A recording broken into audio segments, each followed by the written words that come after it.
right now. So I'll say good evening to everyone and thank you all for joining this evening because I know I called some people, apparently they were all Muslims and they were like 7:30 is when they will go to mosques. So for you people that have joined,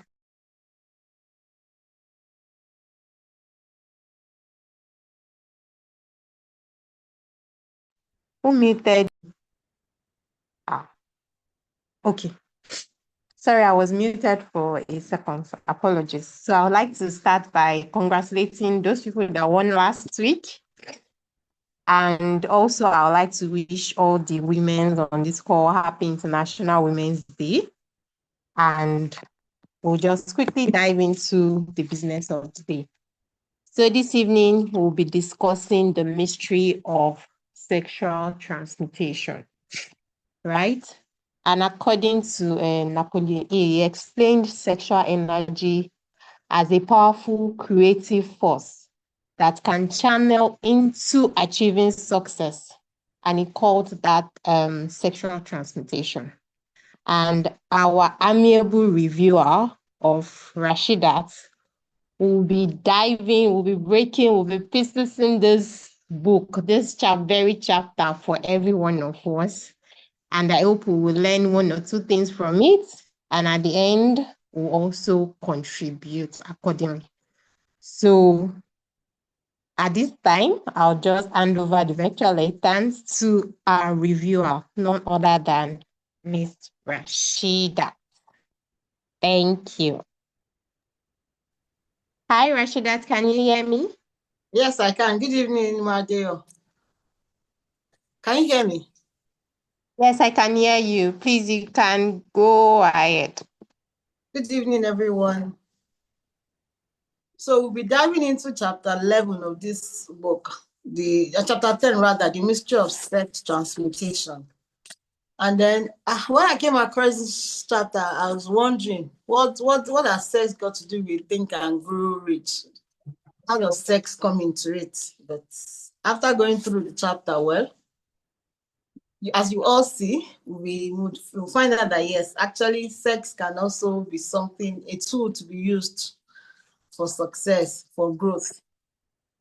So this chapter, it talks about how sexual energy, one of the most powerful human desires, how we can be transformed into a driving force for success. How we can use our sexual energy. We all know that they say that sex destroys men. We have heard of a lot of stories that it was sex that destroyed people in the past, and even amongst us today, we've heard of people who use sex and it destroyed their lives. Now, Napoleon is telling us that we can actually use sex as a tool for success, as a driving force for success. So he started by telling us what's the meaning of sex transmutation. What does it mean when he says sex transmutation? It says that it's the process of redirecting, rechanneling your sexual energy into something creative, into productive pursuits, into rather than just merely physical expression. Most times when we hear about sex, the first thing that comes to mind is just that physical expression, that physical intimacy. That's what comes to mind. And so that's why I was wondering, okay, what has sex got to do with think and growth or growth per se, aside from the physical intimacy that we all know. But here it's telling us that we can actually rechannel our sexual energy. We can redirect it into something productive, into something that's creative, into something that can make us succeed. We can actually use our sexual energy for growth. And yes, if you look at it, really, since we say sex destroys, if sex can destroy people, then the same thing is it can actually help you to grow. You should be able to do the opposite of destruction. Since we all know that sex destroys, you should also be able to help one to succeed. So some people will not look at it like, instead of, oh, they have this high sexual energy, they want to probably look for ways to suppress the energy, to tame it, let me put it in that way. Knowing that sexual energy is something that is innate. It is inborn, it is innate, it's something that we are born with. There's not, it's just it's a natural thing for every one of us, or at least a very normal functioning human. So having sexual energy, having sexual desires is something that is very normal. And so some people, when they find out that, oh, they have this sexual energy, this high sexual energy or something, they look for ways to tame, or they think about taming the energy. So now Hill is telling us that we don't have to tame our sexual energy. We don't have to suppress our sexual desires. That instead, he encourages channeling this energy, redirecting this energy into ambitions, into creativity, into success. Like, you can actually use this energy that you have. Don't tame it. Don't suppress it. Don't try to clamp it down. Don't box it up. Instead, unleash it. Unleash this energy you have. Only but use it in a positive way. Use it to create something. Use it to drive yourself into success. So that's what Hill is trying to tell us in this chapter. So it says that it goes further to tell us that sexual energy is a powerful motivator. Like, he says that there are some of the most successful people in history. They actually had strong sexual energy. But what did they do with it? They harnessed it. They used it for something positive. They used it for success. They used it for their achievements. According to Hill, that they used it for achievement. So they didn't just let that energy flow. They didn't just unleash it anyhow, but they channeled it into something positive, into something that helped them to succeed, into things that made us to talk about them today. Like, we know about these people today. It says that it is the sexual energy that the sexual energy they directed, they channeled to it.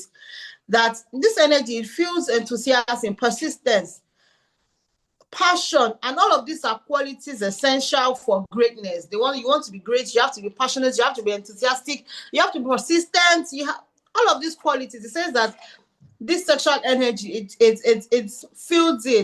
it fuels persistence and all like that.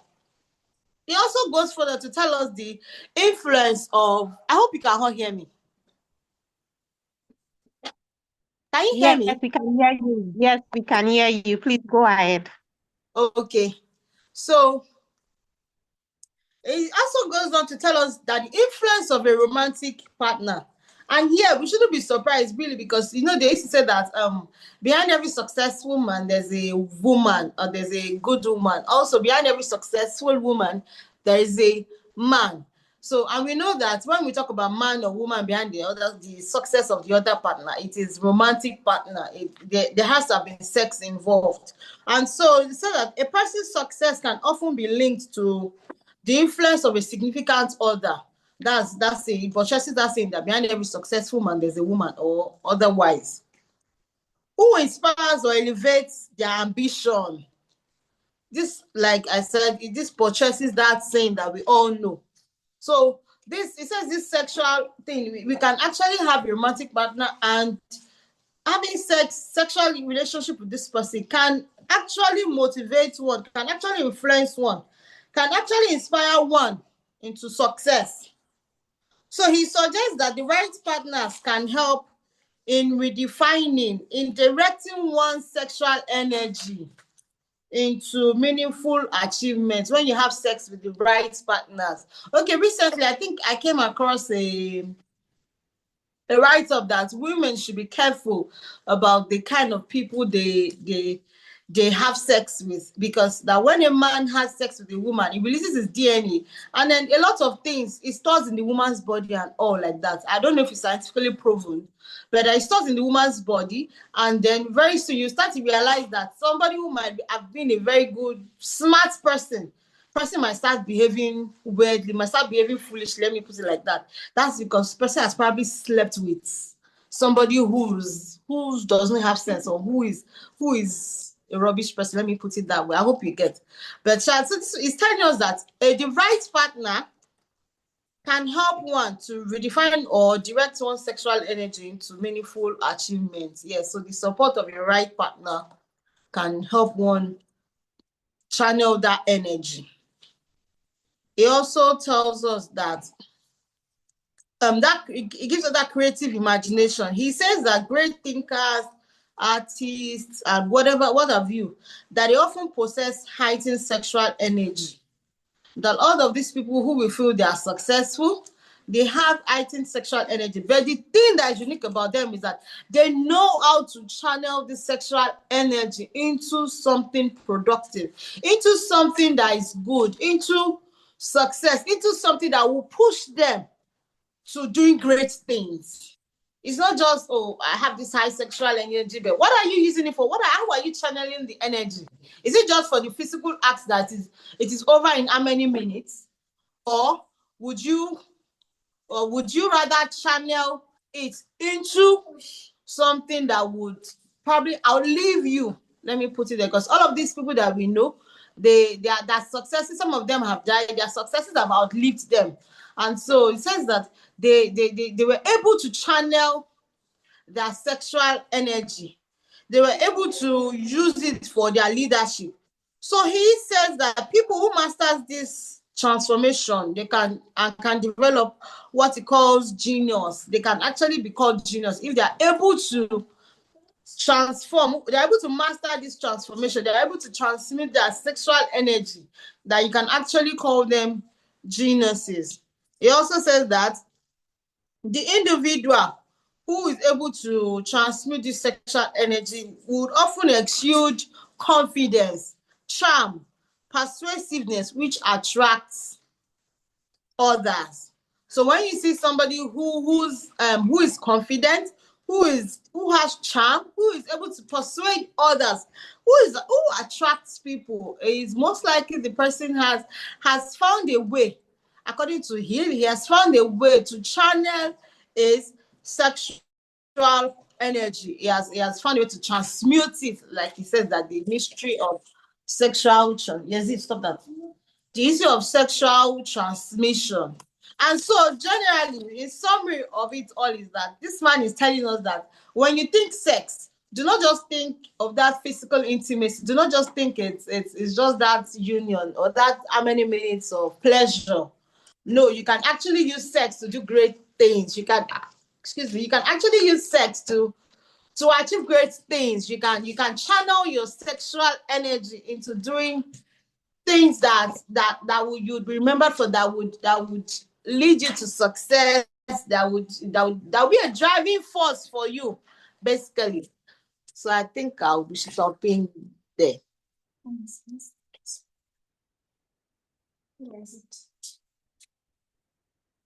Hello. Yeah, thank you so much, Rashidat. Same when I saw when I opened the book and I saw the Mystery of Sex Transmutation, me too, I was surprised. I was like, the same expression. I'm sure we had the same expression.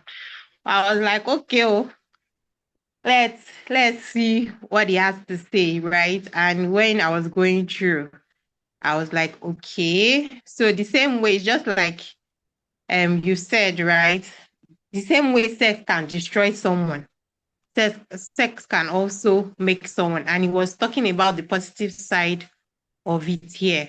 He was talking about how we can transmute it, making us more creative in what we intend to do, right?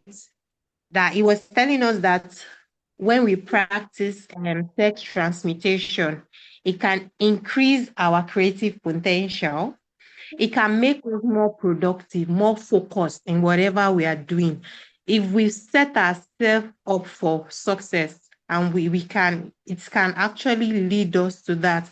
And it helps us with having a balanced mindset. So yeah, in fact, the way you were saying it, and you're just giving it to us.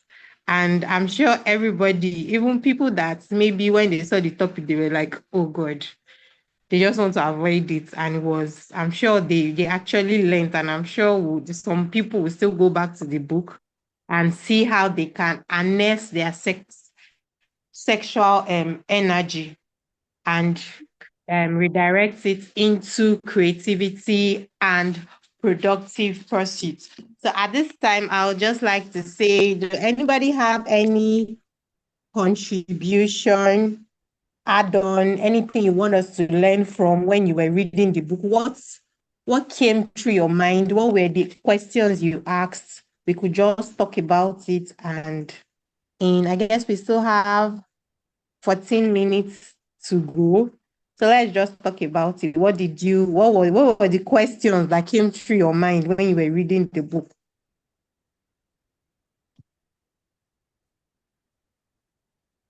Okay, Moses. Thank you. Okay, so good evening, everyone. And thank you, Moradeyo. Thank you, Rashida. So first off, I want to confess something. Yeah. First is I didn't initially read this chapter as much as I should, right? So I skimmed through late minutes because of a lot of activities. And that is going to lead me to now say that I would like for us to actually give a wonderful round of applause to Rashida and the fantastic work that she did, because even without me not having so much time to skim through, I have like a lot to contribute. And from her speaking, I started to like picture a lot of things. I started to add a lot of things together. And that leads me to my own contribution. But first of all, I want to say thank you so much, Rashida. Like the way you presented this sort of opened up a lot more insights to a couple of things that even I would not have imagined before now. And that leads me to my own feedback. So fantastic and amazing review from yourself. And thank you for opening my eyes to some things now from my own perspective. Now, we do realize that, and this is me giving my feedback now, we do realize that sex itself is a precursor. I mean, if we're going to be like, if you permit me to be religious a bit about this, sex itself is a precursor to the birth of life, right? So it's a prerequisite for you or for anybody to be born. I mean, us as humans, sex has to happen. So that in itself now signifies that sex is a birth of something, right? For you to have sex or for a man and woman to come together, it means that they want to give birth to something. It means that for that act of sex, God has already given it so much drive and so much desire within that coming together for something to be born. If you can tame that energy, that drive, that desire, and channel it to something else, you can birth different other things. If you can channel it to your business, you can birth something wonderful in business. If you can channel it to your education, you can birth something wonderful in your education. If you channel it to your career, you can go as far as you didn't even imagine. So it now makes me realize that sex itself is a prerequisite to birth, to something coming to life, to bringing something to reality, to bringing something to realization, to bringing something that was seemingly not physical to be manifest in the physical world as a physical thing and activity. And that helps me to realize that actually this drive and desire, we can rechannel it, we can repurpose it, we can use it to give birth to different other things, not even just children. And it makes me realize how fascinating God is, or the world is generally. And then if you look at the world nowadays, a lot of things, especially on social media, things are becoming so, permit me to use the word sexualized. There's a lot of unnecessary, especially amongst young people, teenage and a little bit over, there are a lot of sexualization of things going on, right, on social media a lot. And that sort of is synonymous with the lack of productivity that we are seeing compared to our parents' generation and generation before us, because people are becoming, they're channeling that sexual energy to do sexual things rather than using it to do more productive things. Whereas in our parents' generation, that we didn't used to be so sexualized, we had a lot of productivity ongoing. So it gives me like an in-depth understanding of a lot of things, and it helps me to see that, man, a lot of other things can be born if you can only tame your sexual desires and channel it to something else. So thank you. Let me not spend too much time. Thank you so much. I hand over the mic back to Moradeyos. And thank you, Rashida, for this. It was wonderful. Thank you so much. Thank you, Moses, for that contribution. Summary, you're telling us that we should just redirect our energy into something productive. Yes, me too. I've learned a lot too in this. Even though when I saw the chapter, I was like, oh, okay. But yeah, I learned a lot too. Any other contribution? We have just 9 minutes more. You can raise your hand so that we can unmute for you. No, nobody.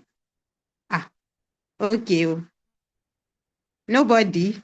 I should ask questions. Ichon Bobo used to win all our prizes too, so maybe I should start asking questions. Okay, Kazim's hand is up. Kazim, please go ahead. All right, thank you so much, Moradeyo and Rashidat Modupeola Lemboye. I really appreciate that. And if for those of us, I think myself, former, will bear witness. I think we just told Rashidat about being our reviewer on Thursday nights, if I'm not mistaken. When we're looking for somebody to do a review for us, and my mind just crossed as I have one efficacious for Shakespeare that I know she's very passionate and very good in terms of presentation. So I reached out to her and she obliged us. So imagine the fantastic presentation we got. I want to say thank you to her. And when Moradeyo was introducing, I said, Miss Rashidat. Miss Rashidat, how many should we open the mic? She's not Mrs. O, she's Mrs. If I'm not mistaken, with three kids, if I'm not mistaken.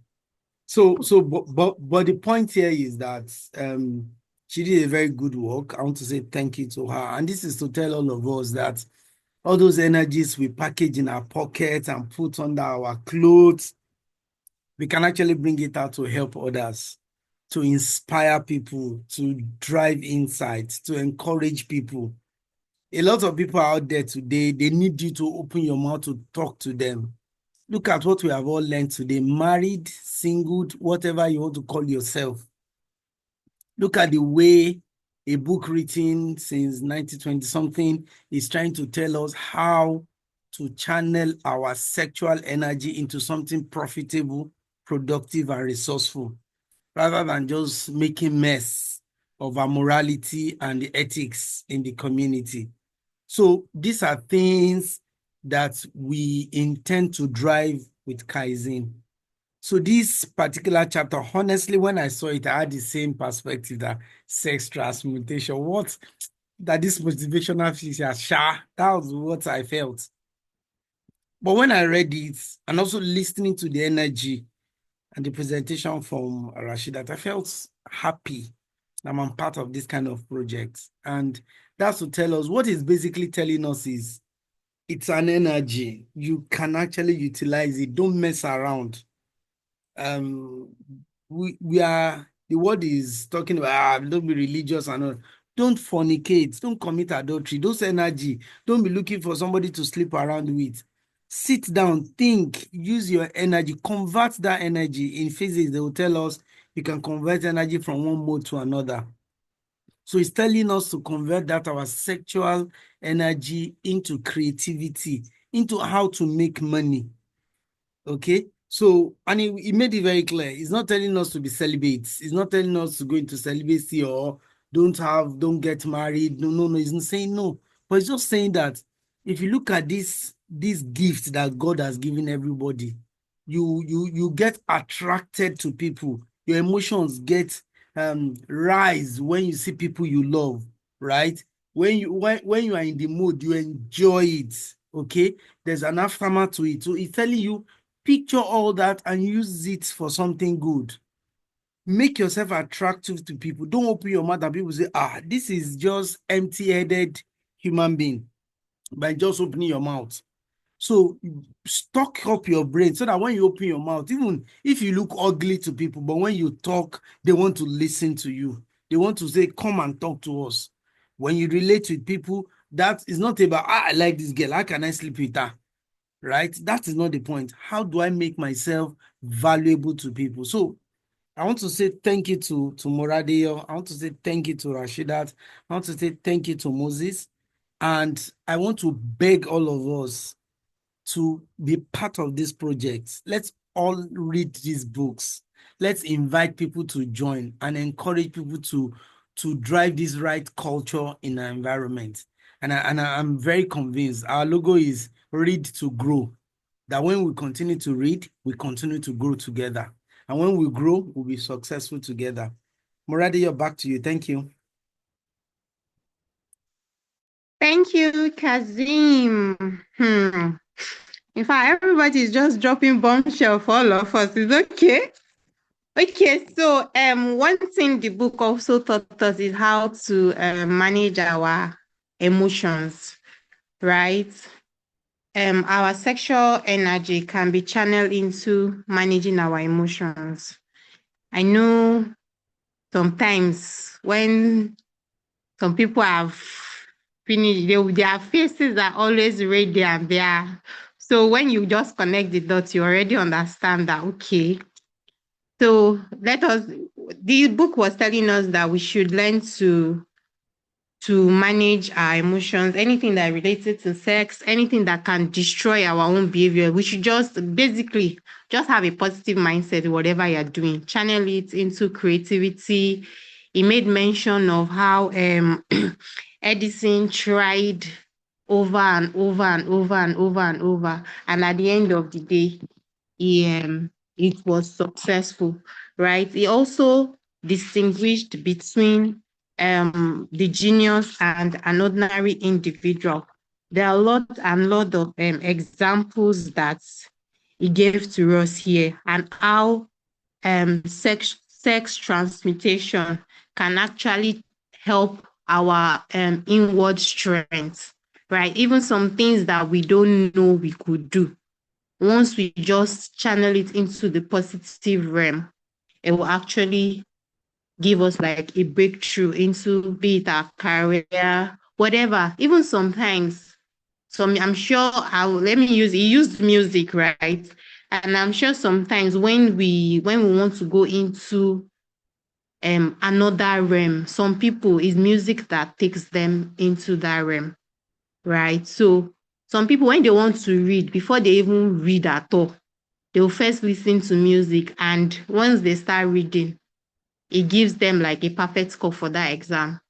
So what he's just trying to tell us here is just that we should ensure we channel our energy, we should manage our emotions, we should do things the right way, we should cultivate a positive mindset. I know that this is the 3rd month of the year, and I'm sure that all of us had our goals already written down, right?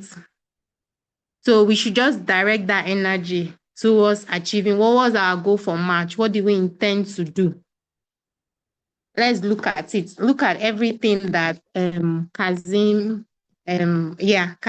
Moses, Rashidat has already told us. Wow, it's 8 o'clock. I'm sorry. Has already told us, and let's just try and set that goal. Okay, well, at the end of this month, this is what I want. And I'm sure we would actually make it. So thank you all. We've come to the end. I'm not sure I saw another hand up, and it's already 8 o'clock by my time, and we've come to the end of today's book. Next week, we'll be diving into subconscious mind. And I'm sure it will also be a fantastic session again. So I implore all of us to read. You can reread it. I feel we should all reread this chapter. In fact, after what Rashida has taught, I didn't read anything. So I'm going back to read it, while I also dwell into the subconscious mind. So I would advise everyone to read it, and also invite our friends and family next week, Saturday. And once again, I wish all the ladies on this call happy International Women's Day, and everybody fasting also. I pray for the strength to see you through this period. Have a lovely evening, everyone. Bye.